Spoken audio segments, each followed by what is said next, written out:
Ndabaramukije mwese muriko murakurikira televiziyo y'u Burundi kaze mu makuru twabateguriye nayo akabagizwe na zimwe mu ngingo zikurikira. Kuri uyu wa mbere niho hatangujwe icese isekeza ryo gukingira abana indwara y'agasama na rubeole. Iryo sekeza rizorangira ku munsi wa gatandatu rikaba ryatangujwe icese mu ntara ya Rumonge n'umutambukanyi w'umukuru w'igihugu Angeline Ndayishimiye. Ikibanza c'umwana w'umurundi ngo ntikiri mwibarabara canke mu bigo vy'irerero ahubwo ngo kiri mu muryango. Ivyo bishikirizwa n'umuhanuzi wa buramatari w'intara ya Gitega ajejwe imibano aho hari mu bikorwa vyo kuraba ingene umugambi wa leta bise umwana mu muryango wifashe hari ku mugwa mukuru w'intara ya Gitega. Twariko turabamenyesha kuri uyu wa mbere haratangujwe icese isekeza ryo gukingira abana indwara y'agasama hamwe n'indwara bita rubeole. Haratangujwe kandi n'indwi yahariwe amagara meza ku bavyeyi n'ibibondo. Umutambukanyi w'umukuru w'igihugu Angeline Ndayishimiye akaba ari we yatanguje icese iryo sekeza mu ntara ya Rumonge. Ni sekeza rizorangira ku munsi wa gatandatu. Inkuru ya Absalom Ndayizeye.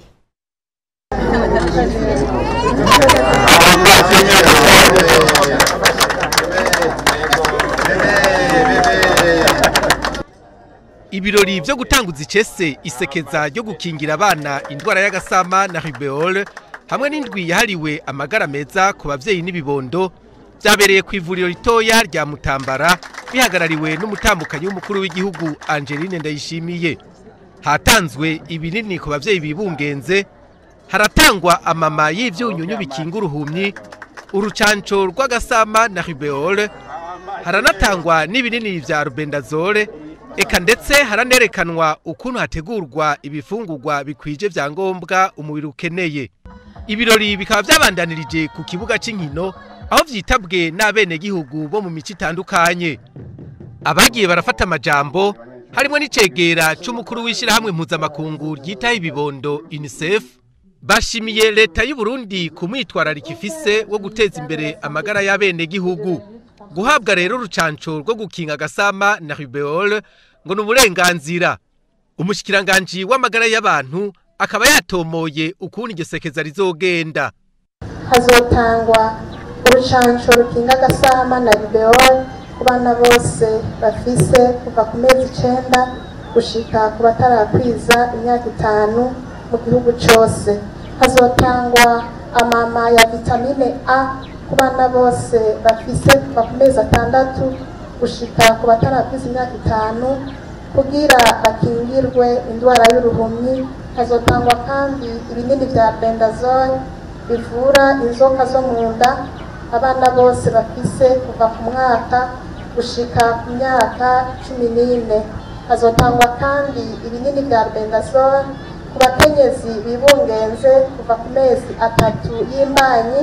Mwijambo ryiwe umupfasoni w'umukuru w'igihugu Angeline Ndayishimiye yamenyesheje ko leta y'u Burundi yamaze kugira umwitwarariko amagara meza y'abavyeyi n'ibibondo.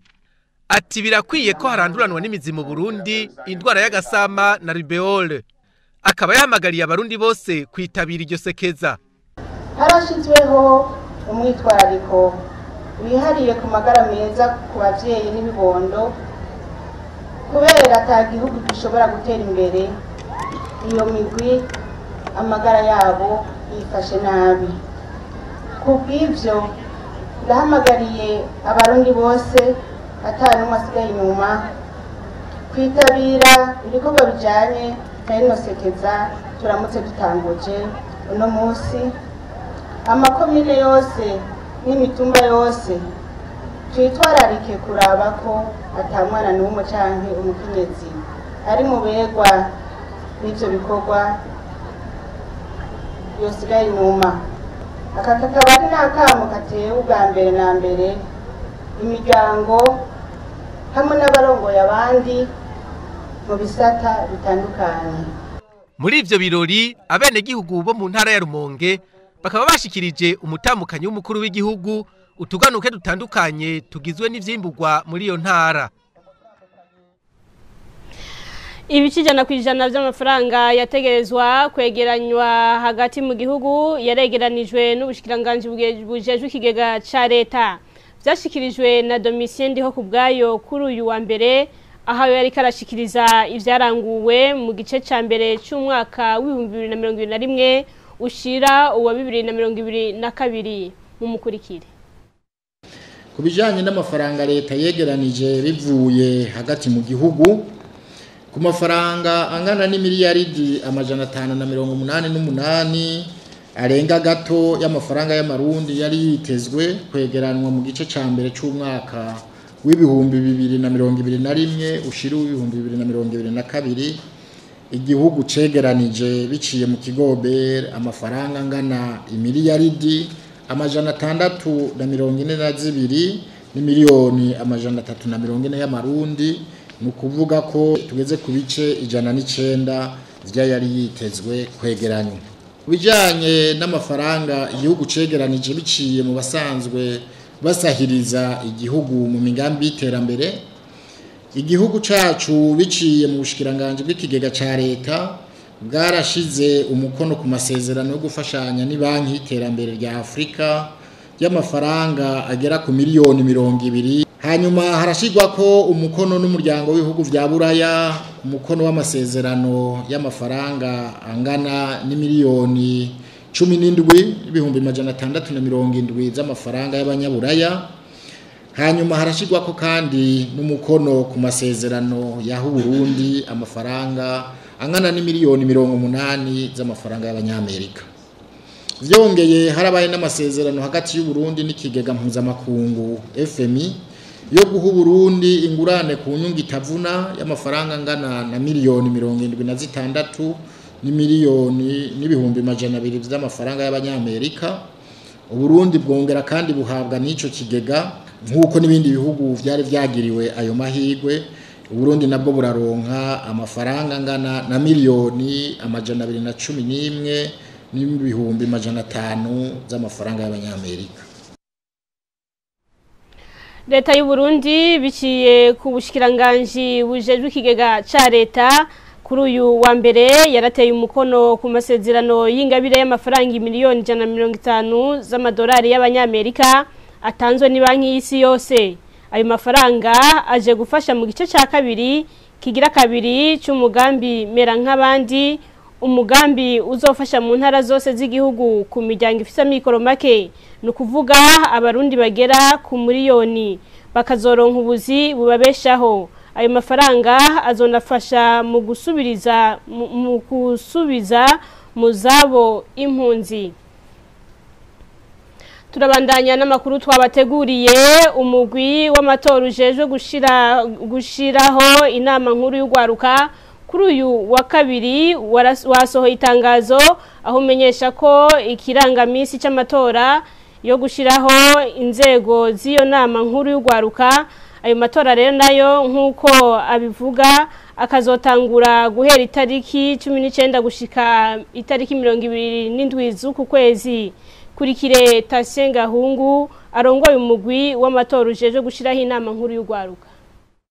Ku mitumba yose, mu makomine yose, mu ntara zose zigize igihugu cacu no ku rwego rw'igihugu harategekanijwe amatora yo gushiraho abazoba barongoye inama nkuru y'ugwaruka mu Burundi mu kiringo c'imyaka 5. Inzego zizoba zitunganijwe uku gukurikira: umutumba wose uzoserukirwa n'umuntu umwe mu nama nkuru y'ugwaruka. Ikomine iserukirwe n'abantu batatu, no kuvuga umukuru, icegera ciwe hamwe n'umunyamabanga. Intara nayo izoba iserukiwe n'abantu batatu, umukuru, icegera ciwe hamwe n'umunyamabanga. Ku rwego rw'igihugu inama nkuru y'ugwaruka izoba irongowe n'abantu batatu, no kuvuga umukuru, icegera ciwe hamwe n'umunyamabanga. Amatora azoba atunganijwe uku: ku mutumba wose hazotogwa umuntu umwe, uwo nawe niwe azoca agenda gutora inzego z'inama nkuru y'ugwaruka muri komine. Abazoba batowe muri komine nabo nibo bazoca batora abagize inama nkuru y'ugwaruka mu ntara. abatowe mu ntara nabo no bazotora abagize inama nkuru y'ugwaruka ku rwego rw'igihugu. Menya neza kwitoza mu ikomine ntibisaba kuba waratowe ku mutumba. Kwitoza mu ntara ntibisaba kuba waratowe muri komine. Kwitoza ku rwego rw'igihugu ntibisaba kuba waratowe mu ntara. Ikirangamisi c'amatora ni iki? Ku mitumba amatora azoba igenekerezo rya 19 z'ukwezi kwa kabiri mu mwaka wa 2022. Mu makomine amatora azoba ku igenekerezo rya 20 z'ukwezi kwa kabiri mu uyu mwaka turimo 2022. Mu ntara amatora azoba igenekerezo rya 2026 ukwezi kwa kabiri mu uyu mwaka turimo 2022.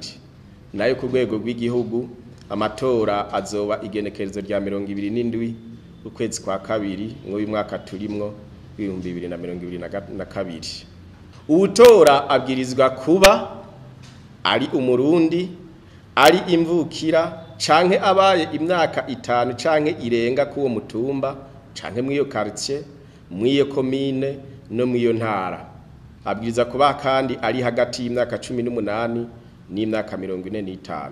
Uwitoza abwirizwa kuba ari umurundi, kuba ari imvukira canke abaye imyaka 5 canke irenga kuwo mutumba canke mwiyo quartier, mwiyo commune no mwiyo ntara. Kuba kandi ari hagati y'imyaka 18 n'imyaka 40. Kuba kandi yaramaze umwaka w'icenda ku rwego rw'abitoreza ku mutumba. Kuba yarahejeje amashure yisumbuye kubitoreza ku rwego rw'ikomine no mu ntara, no kuba yaramaze kaminuza ku rwego rw'abitoreza ku rwego rw'igihugu. Abitoza ku mutumba bazodepoza amadosiye yabo mu mugwi w'amatora ujejwe gutunganya amatora mu ikomine.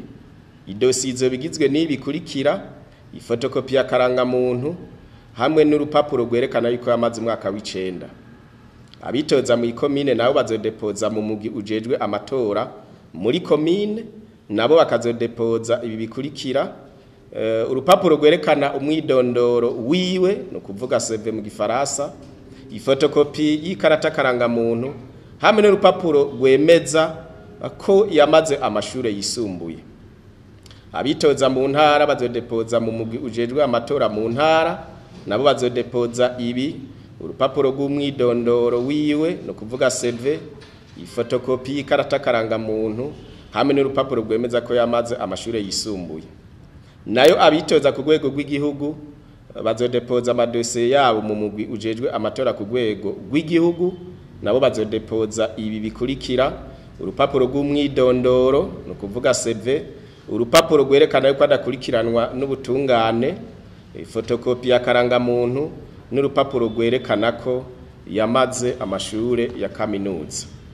Menya neza ukeneye kumenya uwundi muco yo kwitura imigwi ijejwe amatora y'inzego z'inama nkuru y'ugwaruka mu makomine no mu ntara, kuko zazaramaze gushigwaho.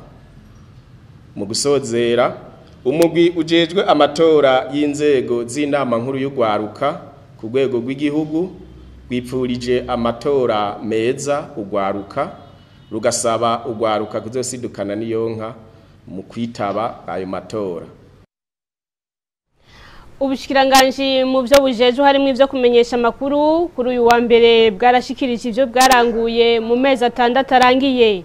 Idonido na Donatienne Bukuru.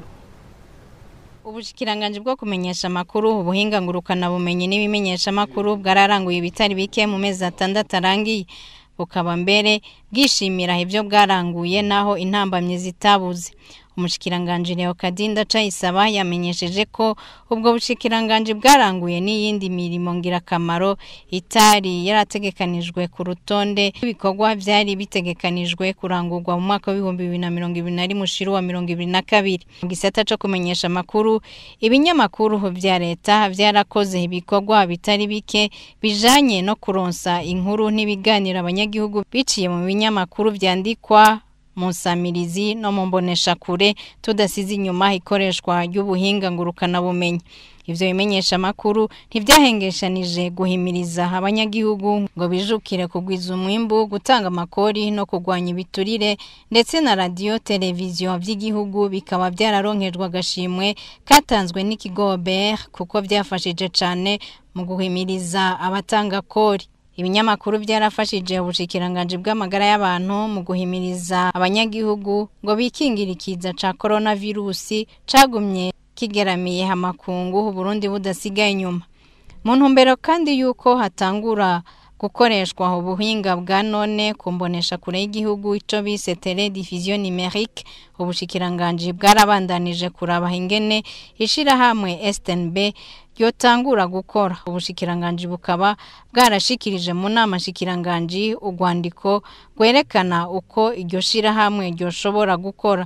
Inama shikiranganje ikaba yaratanze intumbero, ubu ikaba iriko ikoregwako. Mu gisata c'ubuhinga ngurukana bumenyi ibitari bike byarakozwe kugira ubwo buhinga bwegerezwe abanyagihugu. Akaba ari muri iyo ntumbero huguruwe mu ntara ya Ruyigi ikigo bise Centre Multimedia kizofasha ugwaruka ibijanye n'ubuhinga ngurukana bumenyi. Mu gisata co gutumatumanako ubushikiranganje bwarakoze ibitari bike mu ntumbero yo kuraba ko ishirahamwe Yonatere ryonaguga. Ubushikiranganje bukaba bwarashikirije inama shikiranganje urwandiko gwerekana ivyo kogwa kugira ngo iryo shirahamwe rinagugwe. Inama shikiranganje ikaba yaratanze intererano kuri urwo rwandiko.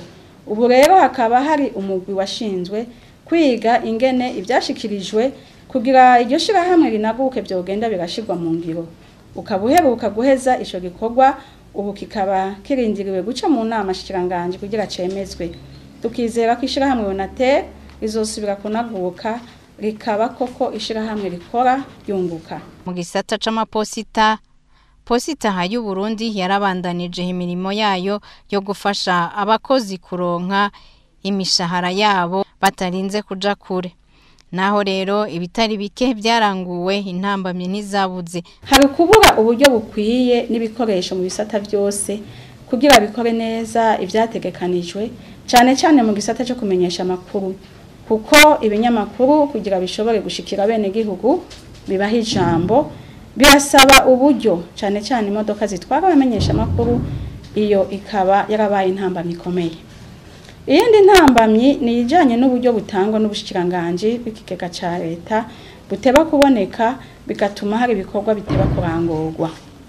Nitwokwibagira kuvuga ko hamwe hamwe habaye ubukene bw'abakozi batarasubirizwa, bagiye bagenda handi canke bagiye mu kabuhuko kabo, n'ahandi usanga ubwinshi bw'abakozi bahembwa uburyo bwinshi. Mu gihe Burundi buheruka gushiraho umukono ku masezerano yo guhanahana ibidandazwa ku mugabane wa Afrika ku mugambi wiswe Zone d'échange continentale africaine, Uburundi ngo buzoharonkera akarusho kanini mu gukuraho buke ibijanye no kurihisha ibidandazwa. Ivyo bikaba byashikirijwe n'umushikiranganje Marie Chantal Nijimbere ajeje ubudandaji mu nama yatunganijwe kuri uyu wa kabiri n'abajejwe ico gisata. Inkuru ya Sonia Nizigimana yimenyereza kuri televiziyo y'u Burundi. Iyo nama yahuje abasanzwe bakorera mu gisata c'ubudandaji na cane cane abakorera mu bijanye no guhanahana ibidandazwa. Bakaba bariko barabira hamwe bongera bahanahana ivyiyumviro ku masezerano ajanye no guhanahana ibidandazwa mu karere ka Afrika y'ubuseruko. Nkuko ibihugu bihurikiye mu muryango w'ubumwe bwa Afrika byagiraniye amasezerano bibashishije mu mugambi rusangi wo guhanahana ibidandazwa Zone de libre échange continentale africaine mu gifaransa. Ku bwa Marie Chantal Nijimbere umushikiranganje w'ubudandaji gutwara ibintu n'abantu amahinguriro n'ingenzi, mu kugura iyo nama yamenyesheje ko yatunganijwe kugira ngo bafashe abasanzwe bakorera muri ico gisata c'ubudandaji na cane cane ko Burundi buzoshira mu ngiro mugambi uri kumwe n'ibihugu bigize Afrika y'ubuseruko. Onezime Niyukuri akorera muri ubwo bushikiranganje akaba ari nawe yatanze ico cigwa, yerekanye akarusho Burundi buzohungukira. Nisoko tuzoba twungutse, abarundi nabo bashobora gushorayo ibidandazwa basanzwe bahingura ngaha mu gihugu. Ubwa kabiri, isoko nk'iyo ituma ushobora kuronka ibidandazwa wahora ukura kure mugabo ugashobora kubikura hafi, bivanye nuko mwamwahanye amasezerano yo korosha urudandazwa hagati y'ivyo bihugu. Ivyo bidandazwa wahora ukura kure ugashobora kubironka hafi. akunguko hagira gatatu mu isoko iba yaguse nkuko harimo gutanga akazi mu bisanzwe iyi zone de libre échange ikintu ca mbere yaje yisunga nuko uretse ibidandazwa gusa hamwe no guhanahana ubuhinga byo bita commerce service ariko ugwaruka rwa Afrika gwamaze guheza amashure eka mbere n'abafise ibyo bahingura bashobora kuronka akazi. Iyo nama izoha akaryo abasanzwe bakora muri ico gisata cyo guhanahana ibidandazwa hamwe nabo muri ubwo bushikiranganje kwama batorera inyishu ibibazo bihanze ico gisata. Ikibanza c'umwana w'umurundi ngo ntikiri mwibarabara canke mu bigo vy'irerero ry'imfuvyi ahubwo ngo kiri mu muryango. Ivyo bishikirizwa n'umuhanuzi wa Buramatari w'intara ya Gitega ajejwe ivy'imibano Samuel Ninirahazwe hari mu bikorwa vyo kuraba ingene umugambi wa leta y'u Burundi bise umwana mu muryango wifashe bikaba vyabereye ku mugwa mukuru w'intara ya Gitega. Inkuru ya Patrick Giramahoro. Uwo mugambi wa leta y'u Burundi umwana mu muryango ngo ibicishije mu gisata cyo kuziganya no kuguranana cyane bashikira abana mu miryango bafashanije n'ishira hamwe dutabarane barashoboye gusubiza abana batari bake mu miryango yabo babakuye mu mabarabara canke mu marerero y'imfuvyi atandukanye. Uwo mugambi kandi ngo urafasha abafise amikoro make mu kubaronsa uburaro bwiza, amazi meza cyane bakanabafasha mu gushigikira abana mu miryango. Kubuwa serukiye ubushikiranganje bwo gushigikirana mu ntara ya Gitega umufasoni Emma Nkeshimana amenyesha ko intumbero ya leta y'u Burundi ibicishije mu mugambi umwana mu muryango ari kugabanya amarigara n'amabi yose aturuka kuri ayo marigara. Akavuga kandi ko mu bituma abana baja mu mabarabara harimo ubukene, agasaba imiryango kuvira hasi ico kibazo mu kwijukira amakoperative. Eka n'umuhanuzi wa Buramatari w'intara ya Gitega ajejwe ivy'imibano Samuel Ninirahazwe arashima intererano y'uwo mugambi mu kubaho neza kw'abana mu miryango cyane mu makomine ya Gitega, Bugendana na Giheta asanzwe akoreramwo uwo mugambi ushigikiwe n'ishira hamwe dutabarane. Arimesha kandi ko abarongoye intwaro bazokora ibishoboka byose mu kwama bashigikira imiryango itunze abana batagira shinge na rugero kugira ngo bashobore kubaho neza nk'abandi bana.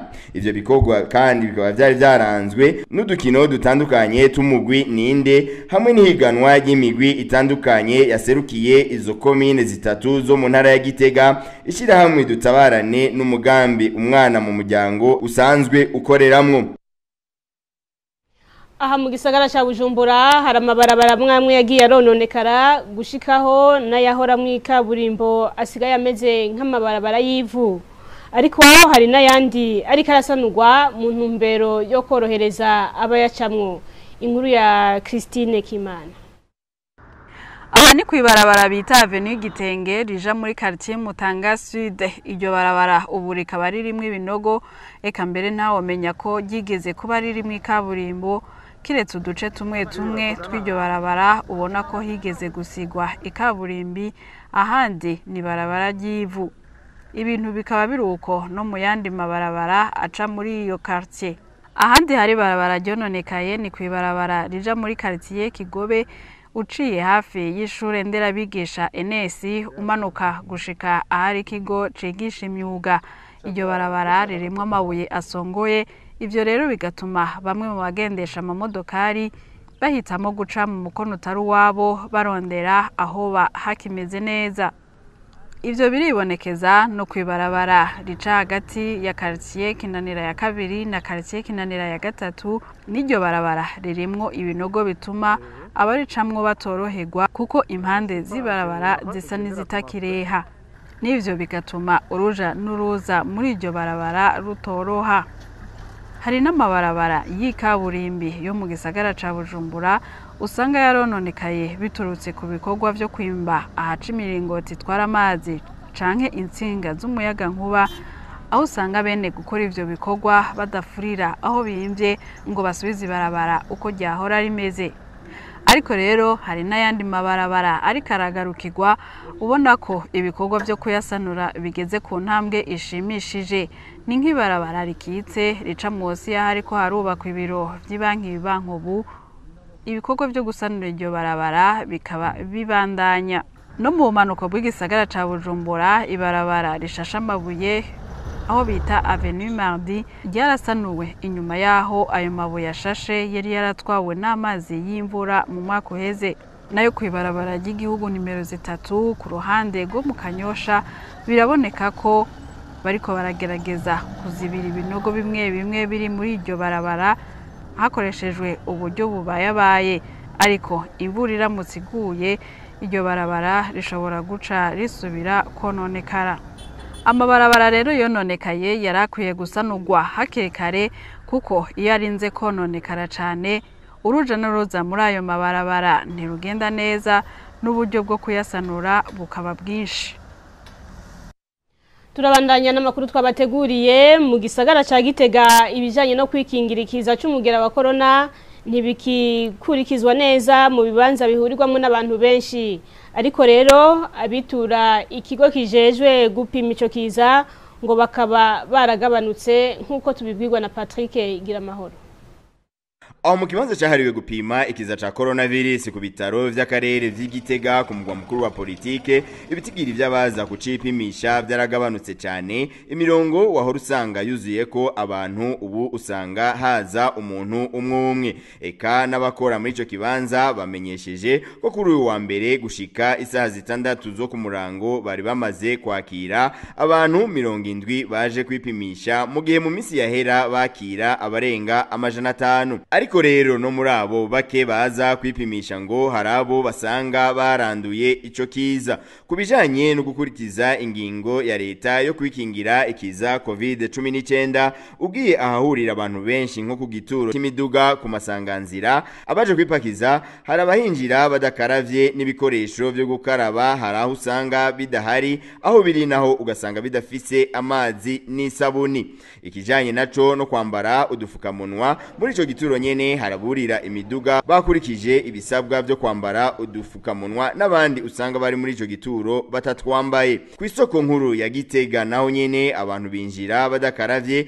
abashatse nabo gukaraba bagaca bahura n'ikibazo cyuko indobo ziba ziteretse imbere y'isoko basanga ata amazi eka n'isabuni bihari. Imbere y'amabanki akorera Igitega ibikoresho byo gukaraba biba bihari, kandi haba hariho abajejwe gusubiza inyuma ushatse kwinjira adakaravye. Reka ubu naho mugenzi wacu Nina Lahisa Dusabe aducire ku mayange kubijanye n'impanuro zitangwa n'indongozi zitandukanye zihanura abenegihugu kwikingira ikiza ca corona. Muri no misi biraboneka ko abantu batacitabira kwipimisha kenshi gashoboka, haba ku bitaro canke mu bibanza vyagenewe gupima umugera wa coronavirus vyategekanijwe n'ubushikiranganje bw'amagara y'abantu. Mu bibanza vyateguwe hano mu gisagara ca Bujumbura biboneka ko hagaragara kuko abantu baza kurushi. Nubwo ibitigiri vy'abandura biboneka ko vyagabanutse nk'uko bimenyeshwa nabo mu bushikiranganje bw'amagara y'abantu, abantu rero ngo ntibakwiye kwijajara, ahubwo bakwiye kugenderana ntaryo impanuro zo kwikingira ico kiza ca coronavirus. Mu ndongozi bakaba bandanya guhimiriza abantu bose kutadebukirwa kwikingira ico kiza kuko ngo kigihari kandi kikica. Nkaho mu rushengero Methodiste Libre ntara ya Gitega, aho mukuru w'inama nkenguza amateka Emmanuel Sinzohagera yahimiriza abakristo avuga ati: dusubire twibukanye isi yacu irugarijwe n'ikiza, ikiza ca corona. Murakurikirana amakuru mukumva ibivuga, tubandanye natwe twitwararika impanuro duhabwa n'abaganga, tukarabe kenshi, tugire isuku, twipimishe kugira ngo tumenye n'amagara yacu ameze. Wumvise ikimenyetso muri wa mugambi mwiza wa nyine cyubahiro umugihugu cyacu Burundi, ndakira sinanduza kandi sinanduza abandi. Cyo tugenda kwa muganga badupime, baduhe imiti, hanyuma tuyifate, hanyuma tugira amagara meza. Nubwo akamo k'indongozi kabandanya, biboneka yuko ku bituro vy'amabus abiyunguruza ko ataco binona mu kwinjira mu mabus badakaravye n'amazi meza n'isabuni, abandi nabo ntibitwararike kwambara agafukamunwa. Eka no mwibarabara n'abagenda bafatanye bakaba bacibonekeza. Abajejwe intwaro bagasabwa kwama bibutsa abantu kubijanye no gukurikiza impanuro zo kwirinda no kurwanya ikiza ca coronavirus. Amakuru twabateguriye akabagarukiye aha, mwakoze mwebwe mwese mwayakurikiye. Ibiganiro kuri televiziyo y'u Burundi birabandanya, mugira umunsi mwiza.